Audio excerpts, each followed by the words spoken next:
आज हम लोग सीखेंगे बाइनरी नंबर के बारे में। बाइनरी संख्या जिसको द्विधारी संख्या कहा जाता है। बाइनरी नंबर क्या है? बाइनरी नंबर हम लोग जानते हैं कि एक डिसिमल नंबर होता है। डिसिमल नंबर जो डिसिमल नंबर सिस्टम है, दशमलव संख्या प्रणाली, जो 0 से लेकर 9 तक होता है। 1 2 3 4 5 6 7 8 9 होता है। और ये बाइनरी नंबर जो है, बाइनरी नंबर संख्या में आधार इसका 2 होता है और संख्या 2 अंकों का होता है। ये जब बनेगा इस रूप में होता है, 0 या 1 होता है। इसका संख्या जो होता है बाइनरी, इसको प्रदर्शित किया जाता है तो 0 चाहे 1 से होता है।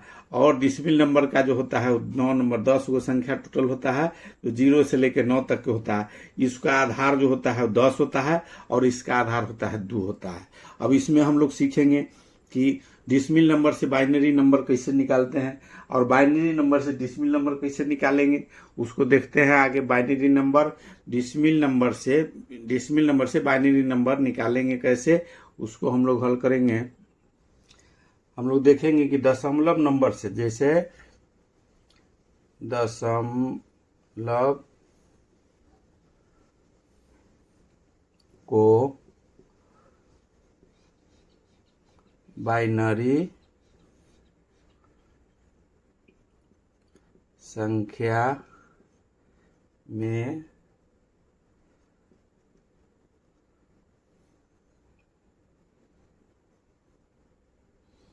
परिवर्तित कैसे करेंगे? परिवर्तित करना ये कैसे करते हैं? डिसिमल नंबर हम लोग जान रहे हैं कि जैसे मान लेते हैं कि 127 है, इसको हमको बाइनरी नंबर में बदलना है। तो बाइनरी नंबर में बदलने के लिए सबसे पहले जैसे भाग हम लोग देते हैं, उसी तरह से इसका भाग लगाना है। जैसे 2 से पहले लगाएंगे, कितना बार में कट रहा है, और जो शेष जो बचेगा वो इसको इधर लिखना है। इस तरह से भाग लगाना है कि शेष 0 हो या 1 हो, उससे ज्यादा नहीं हो। तो इसमें अगर भाग लगाते हैं, 127 है, 127 का आधा करेंगे 63, 63 दूना हो जाएगा 126। इसमें शेष बच रहा है 1। फिर 2 से लगाएंगे, 2 से ही इसमें लगाना है, आधार 2 है, 2 से ही हर बार लगाना है। तो इसमें अगर लगाते हैं तो हो जाएगा 31 दूना 62, 31, और फिर शेष बच गया 1। फिर 2 से लगाएंगे तो 15 दूनी 30, शेष बच गया 1। फिर 2 से लगाएंगे 7 दूनी 14, शेष बच गया 1। फिर 2 से लगाएंगे 3 दूनी 6, शेष बचा 1। फिर 2 से लगाएंगे तो 2 का 1 बार लगेगा, शेष बचेगा 1। इसका आंसर लिखने में इधर से उल्टा लिखाता है, रिवर्स टाइप की। जो लास्ट होगा उसको हम लोग पहले लिखते हैं, लास्ट वाला जो है उसको 1 है, तो जय वो 1 है, यहाँ पहले इधर लिखते जाएंगे। तो यहाँ देख रहे हैं कि 1 है, 2 3 4 5 6 7, 7 वो है, 1 2 3 4 5 6 7, 7 वो आ गया। यही हुआ इसका, ये जो इसका आधार हो जाएगा 2 हो जाएगा।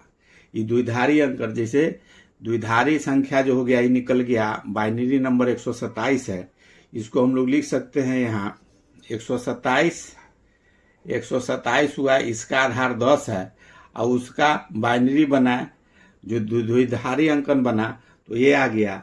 अब इसमें हम लोग दूसरा देखेंगे, जैसे द्विधारी अंकन निकल गया।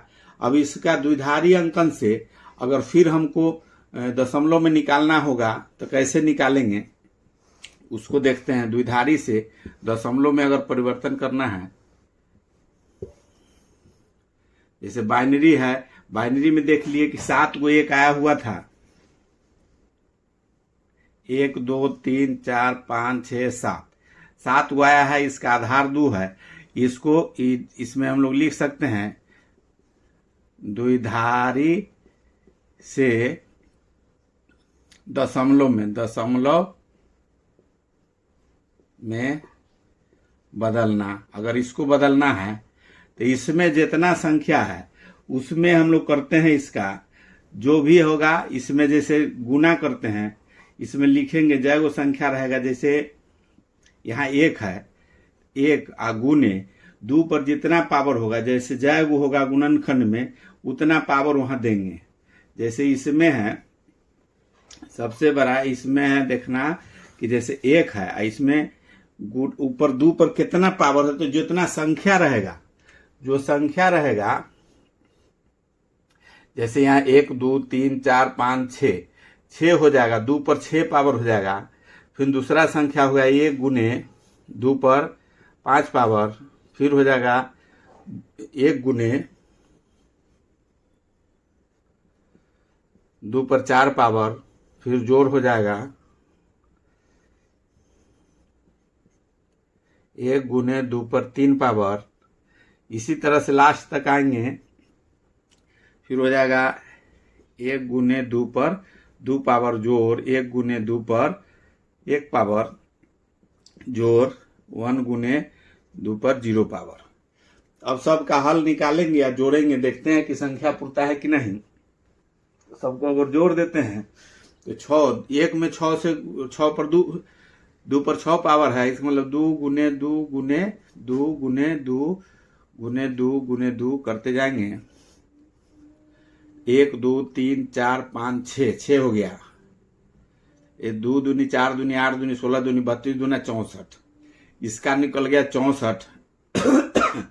फर्स्ट का निकला 64 जोड़, फिर इसका घटा देंगे, इसमें 5 है तो इसका 2 दूनी 4 दूनी 8 दूनी 16 दूनी 32 हो जाएगा, फिर 16 हो जाएगा, फिर 8 हो जाएगा, 8 हो गया वहां, फिर हो गया 2 दूनी 4 हो गया, फिर इस पर 1 पावर है तो 2 हो गया, और फिर 0 पावर है तो इसका मान 1 हो गया।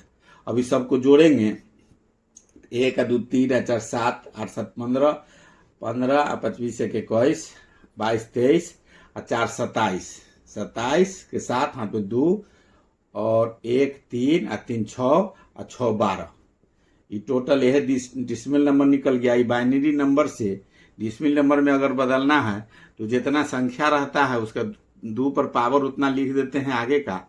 इसी तरह से हल करते हैं तो द्विधारी से फिर दशमलव में हम लोग बदल दिए। तो हम लोग एक भिन्न वाला, जो भिन्न दशमलव वाला आता है उसका द्विधारी अंकन, जैसे बाइनरी नंबर कैसे निकालेंगे। जैसे मान लेते हैं कि 17.125 है, इसका बाइनरी नंबर कैसे निकालेंगे उसको देखना है।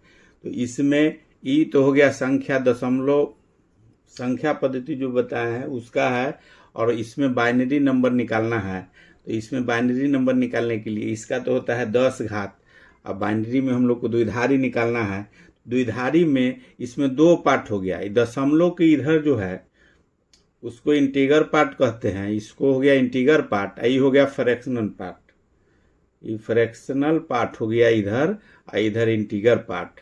तो इंटीगर पार्ट पॉइंट के इधर जो पूर्णांक है उसका पहले द्विधारी निकाल लेंगे। द्विधारी निकालेंगे, ये है 17 का निकालेंगे तो 2 से लगाते हैं द्विधारी में, और भाग इस तरह से देते हैं कि पूर्णांक जो शेष है वो 0 बचे या 1 रह सकता है। तो इसमें कितना से भाग लगाएं, तो इसमें 8 दूनी 16, 8 से लगाएंगे शेष 1 बच जाएगा, फिर 2 से लगाएंगे तो 4 बार में 4 दूनी 8, 0 शेष बचेगा, फिर 2 से लगाएंगे 2 दूनी 4, 0 शेष बचेगा, फिर 2 से लगाएंगे 1 बार लगेगा, 0 शेष बचेगा। और इसका आंसर जो है नीचे से ऊपर तक लिखते हैं इस तरह से, इसका हो जाएगा 1 0 0 0 1, इतना हो गया 1 0 0 1। इसका हो गया 17 का हुआ, पॉइंट से इधर जो है इंटीगर पार्ट है उसका हो गया।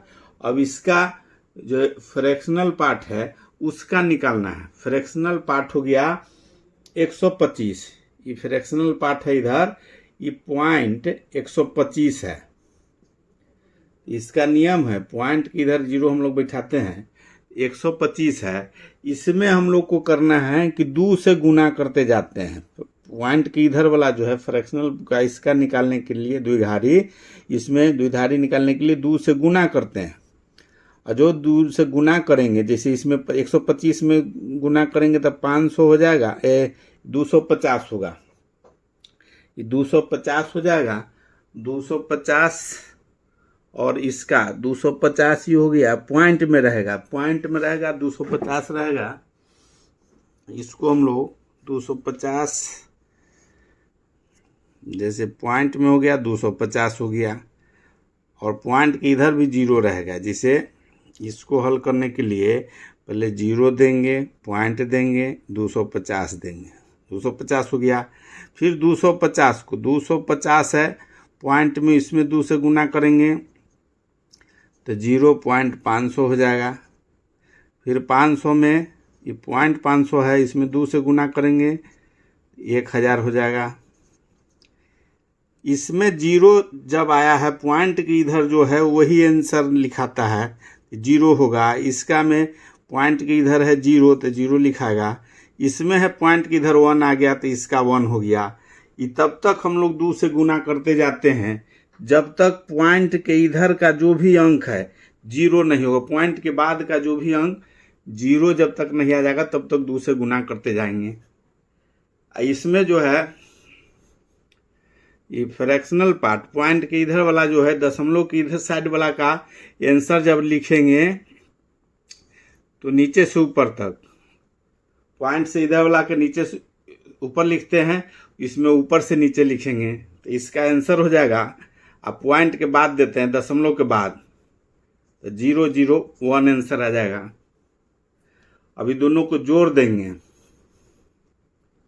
दोनों को जोड़ेंगे तो इस 17 का हो जाएगा, इस 17.125, इसको 17.125 इसका टोटल हो जाएगा 10001.001। ये टोटल आंसर यही बन गया इसका। द्विधारी अंकन 125 का द्विधारी अगर निकालना हो तो 2 पार्ट में निकला, एगो इंटीगर पार्ट का पॉइंट के इधर का, एगो फ्रैक्शनल पार्ट जो पॉइंट के इधर है उसका हम लोग निकाल लेते हैं। फ्रैक्शनल वाला में 2 से गुना करते जाएंगे जब तक पॉइंट के इधर का टोटल जीरो न हो जाए, और जब तक जीरो नहीं होगा तब तक जीरो इसका आंसर रहेगा, और नहीं तो एक इधर जब आ गया तो एक आंसर हो गया। इसी तरह से इसका हल हम लोग निकालते हैं।